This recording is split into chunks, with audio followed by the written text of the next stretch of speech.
Vous écoutez Europe 1 avec moi ce soir en studio, Maître Sarah Salman. Bonsoir Sarah. Bonsoir à tous. Et également Raphaël Steinville qui est donc le directeur adjoint de la rédaction du GDD. Bonsoir à Raphaël. Bonsoir Guillaume. Et on reçoit ce soir dans Europe 1 Soir Arthur Delaporte, député PS du Calvados. Bonsoir monsieur le député. Bonsoir. Vous présidez la commission d'enquête sur les effets psychologiques de TikTok sur les mineurs. À la rentrée, un rapport va être rendu. Environ 150 victimes de l'algorithme ont été auditionnées, comme ces parents qui ont perdu leur enfant ou dont les enfants ont été hospitalisés. Monsieur le député, faut-il désinstaller TikTok de toute urgence ? Alors, je ne sais pas s'il faut désinstaller de toute urgence, mais ce qui est sûr, c'est que il faut imposer des sanctions importantes à TikTok s'il ne respecte pas les règles, et notamment s'il ne protège pas les utilisateurs, et en particulier les mineurs. Et aujourd'hui, ce que montre cette commission d'enquête, c'est qu'il y a un défaut du côté de l'application dans la politique de modération et dans la manière dont on va enfermer des utilisateurs dans des contenus qui peuvent parfois être extrêmement morbides et pousser des jeunes, mais pas seulement, au suicide. Alors justement, 70% des utilisateurs de TikTok sont des jeunes de moins de 24 ans. Comment lutter contre un algorithme qui pousse au suicide, à l'automutilation ou encore aux troubles alimentaires ? Vous parliez de sanctions à l'instant. Déjà, voilà, il y a en ce moment des enquêtes qui sont lancées au niveau européen sur ces sujets-là, sur la question de ce qu'on appelle le terrier de lapin, c'est-à-dire la manière dont on va enfermer des utilisateurs dans une spirale de contenus qui peuvent être, si c'est des contenus, si on va bien, des contenus positifs, si on va pas bien, eh bien en fait, on peut avoir des contenus de plus en plus violents, de plus en plus sordides. Et donc, bien ça, c'est quelque chose qu'il faut réussir à démontrer, que l'algorithme pousse, on va dire, au suicide. Et donc ça, il y a des gens qui travaillent là-dessus. Il y a des témoignages évidemment des victimes qui sont importants, que nous on a aussi récolté de notre côté. Donc il y a un sujet européen de régulation européenne, mais il y a aussi évidemment un sujet de moyens mis par TikTok pour modérer ces contenus, et donc de modération humaine notamment, parce que c'est aujourd'hui la plus efficace, et on voit que ça pêche. Et même ce qui nous a choqué, nous, quand on a lu les rapports de ce qu'on appelle les rapports de transparence de TikTok, eh bien on a vu qu'ils avaient baissé de 25% leur nombre de modérateurs entre le semestre 1 et le semestre 2 de 2024, sans pouvoir nous donner aucune explication.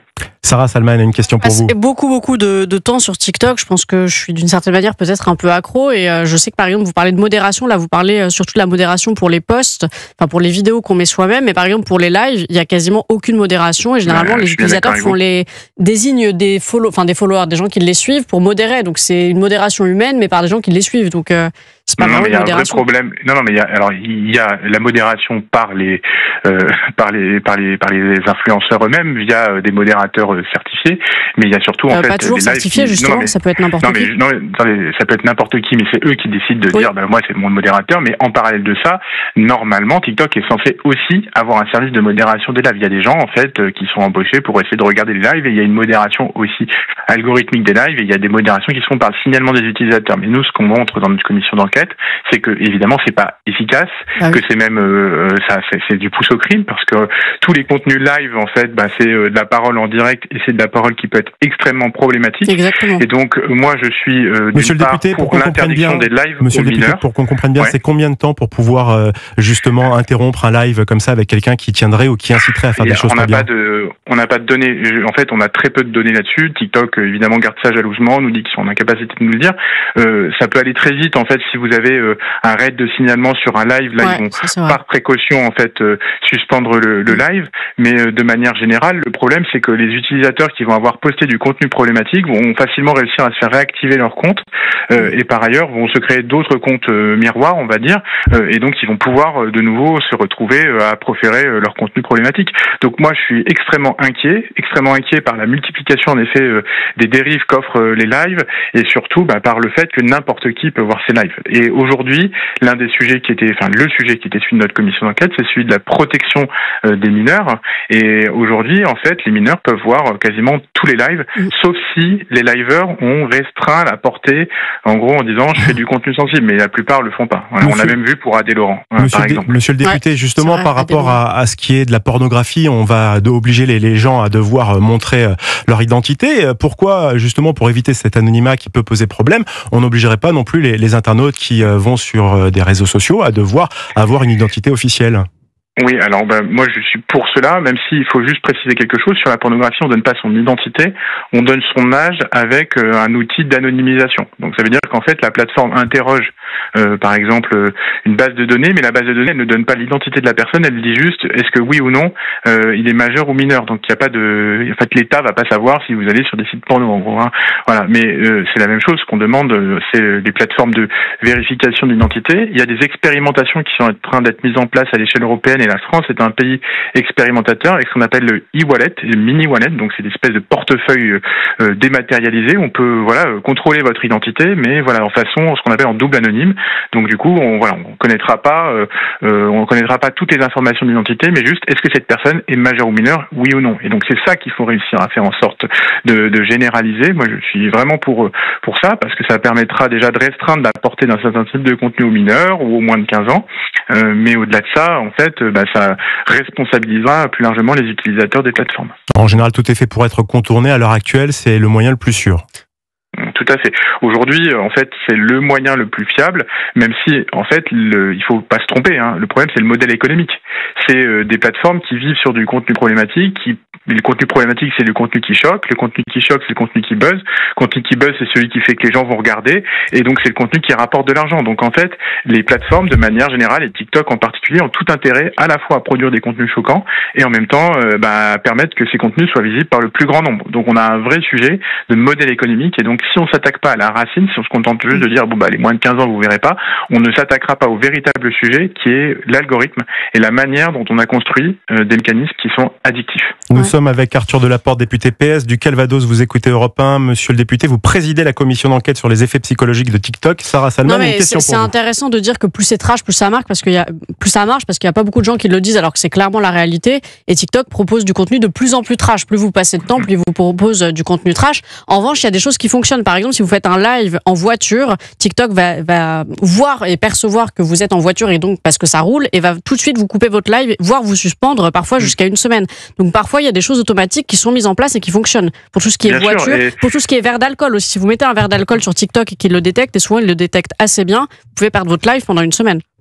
Non, mais c'est sûr qu'il y a aujourd'hui de la détection. Il y a de l'investissement qui a été fait par TikTok et l'ensemble des plateformes sur la détection automatique par intelligence artificielle, etc. Des contenus qui peuvent être problématiques. Mais ce qu'on a remarqué aussi, c'est que les utilisateurs vont avoir tendance à trouver des codes pour contourner en fait ce type de réglementation. On va mettre des étoiles dans les mots qui sont problématiques. On va les formuler différemment. Et nous, par exemple, pour tout ce qui était contenu de scarification, on nous a expliqué qu'il fallait mettre l'emoji zèbre. Oui. Et ça nous a été expliqué au début de notre commission d'enquête. Et moi, j'étais certain qu'il y avait des gens de TikTok qui suivaient nos auditions parce qu'elles étaient publiques. Et à la fin de notre commission d'enquête, quand on a auditionné les responsables de TikTok, on leur a dit, franchement, vous avez pas de vraie politique de lutte anti-scarification. Regardez, quand on tape zèbre, ils ont dit, on savait pas. Alors en fait, ils savaient très bien. Et genre 2 jours après, évidemment, ils avaient retiré cet emoji. Mais il y a aussi quelque chose avec la pizza. Voilà, c'est ça ce que j'avais dit. Voilà, la pizza. Voilà. Mais c'est en fait pizza qui fait référence à la pédophilie. Voilà, pédophilie. Vous avez le drapeau suisse pour le suicide. Vous avez quand même ça plein de codes. Et le problème, c'est que si vous n'avez pas des modérateurs humains qui sont en capacité d'analyser des contenus qui sont liés à ça et une vraie politique de détection algorithmique qui est offensive, on va dire, eh bien en fait, ça ne marche pas. Donc aujourd'hui, cette politique est inefficace du côté de TikTok, en tout cas pas assez efficace, parce que eux, ils nous expliquent qu'ils retirent des millions de contenus. Voilà, mais il y a beaucoup d'argent en jeu. Ils retirent certes des millions de contenus, mais en fait, à partir du moment où il reste des contenus problématiques, moi je considère que leur travail n'est pas fait.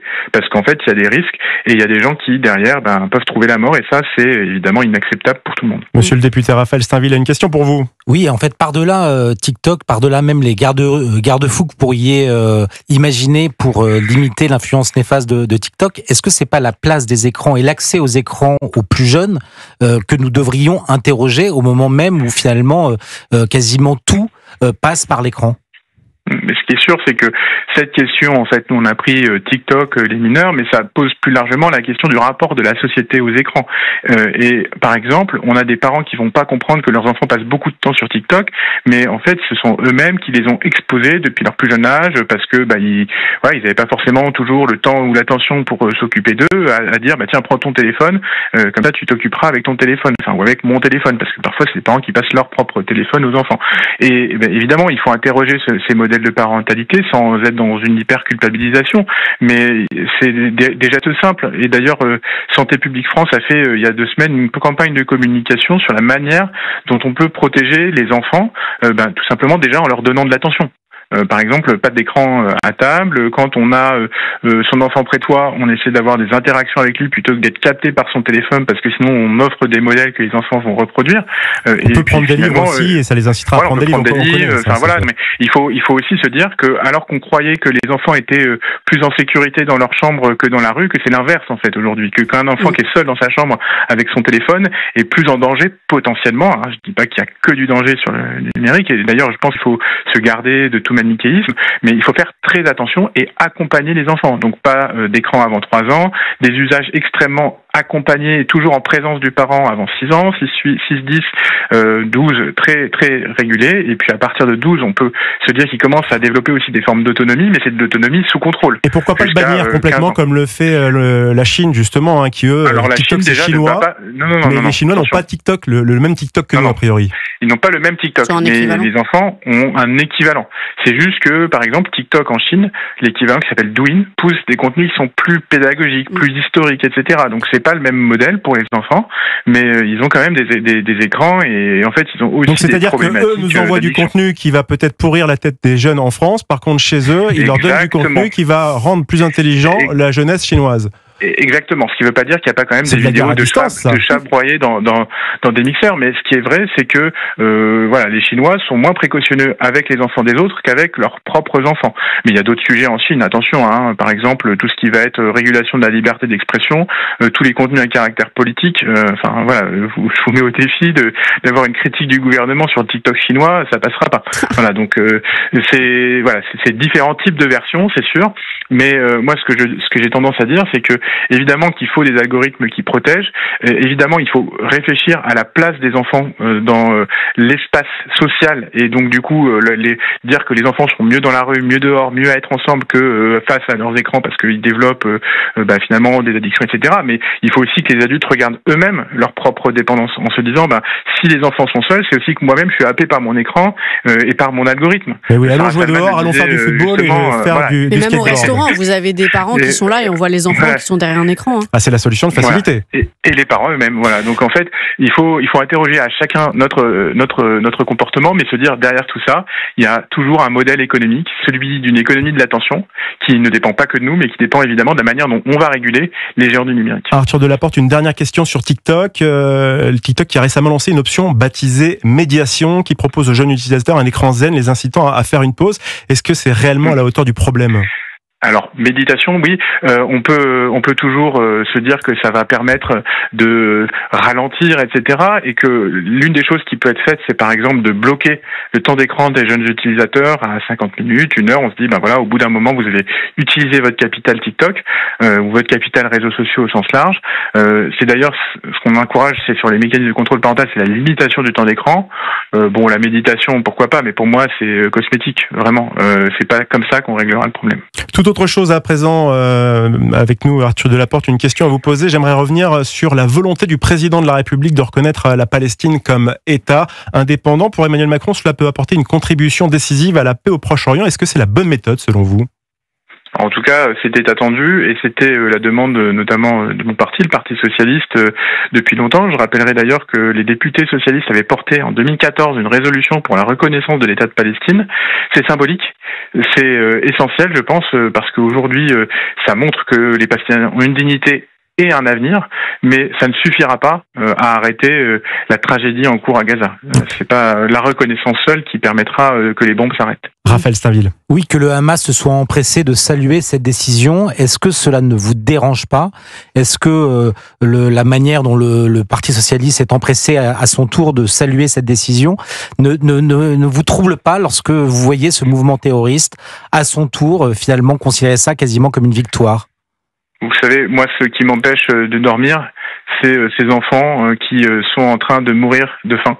C'est ces journalistes de l'AFP qui sont en train de mourir de faim aujourd'hui à Gaza. C'est ça qui me trouble.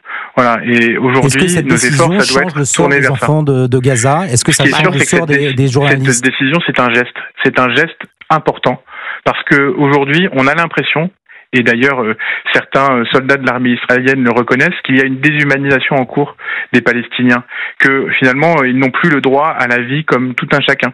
Or, ce sont des populations civiles qui n'ont rien demandé à personne et qui se retrouvent aujourd'hui massacrées parce que des terroristes, le Hamas, ont fait le choix d'intervenir, mais parce qu'en retour, on a une répression indiscriminée et barbare du côté d'Israël des populations civiles palestiniennes qui sont en train de mourir. Donc oui, moi aujourd'hui, je pense que cette reconnaissance-là, elle dit aussi à la communauté internationale, qui a d'ailleurs massivement, il y a plus de 140 pays dans le monde, ou 110, je sais plus, qui ont reconnu l'État palestinien, donc c'est pas un mouvement isolé d'Emmanuel Macron, mais qui dit tout simplement que oui, la Palestine a le droit de vivre demain aux côtés d'Israël. Et d'ailleurs, voilà.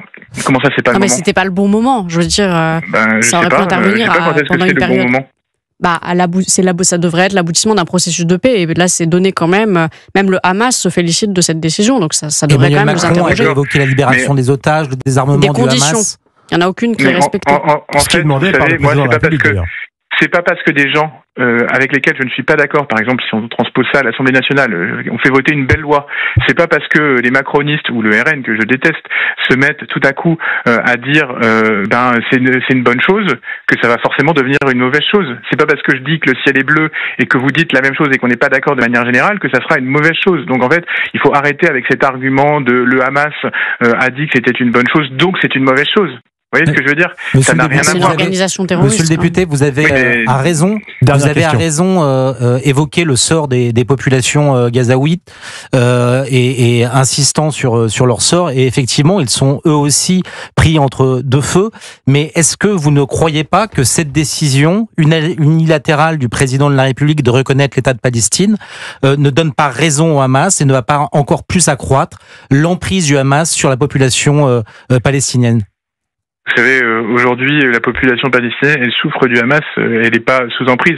Aujourd'hui, ce qui l'empêche de manger, c'est pas le Hamas, c'est l'armée israélienne qui bombarde des cortèges humanitaires, qui empêchent cet accès à la nourriture parce qu'ils ont bloqué la frontière. Donc, vous voyez, aujourd'hui, c'est ça, moi, qui me fait dire qu'on n'est pas dans un monde où il y aurait d'un côté simplement les horribles terroristes du Hamas et de le reste une armée qui viendrait rétablir la paix. Non, Monsieur Delaporte, Monsieur Delaporte, je vous interromps 30 secondes, enfin même un peu plus, 2 minutes. On va passer au journal de la demi et puis je vous retrouve juste après avec nos chroniqueurs pour continuer cette discussion. À tout de suite sur Europe 1.